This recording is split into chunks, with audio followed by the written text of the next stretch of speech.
ఏంటి ఈ సినిమాతో మళ్ళీ కొత్త రోగం ఒకటి పరిచయం చేస్తున్నారు నిక్టోఫోబియా అని చెప్పేసి. కొత్త రోగం కాదండి. Most of the time like nyctophobia చాలా మందికి ఉంటది. When you are depressed you feel dark. Closed రూమ్‌లో ఉంటాం. లేకపోతే సమ్‌టైమ్స్ ఇప్పుడు I'm a happy going person, shooting చేస్తున్నా, అన్నీ చేస్తున్నా. Sometimes when I'm lonely I feel like being in డార్కో లేకపోతే అదొక ఫేజ్, ఒక ఫేజ్. సో కథలో ఆ డిసీజ్ అనేది చాలా ఇంపార్టెంట్.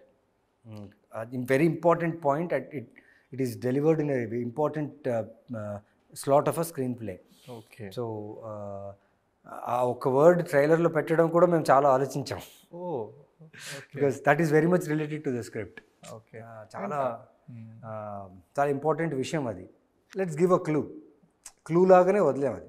ఓకే. అండ్ చాలామందికి అది గమనించారు దాన్ని.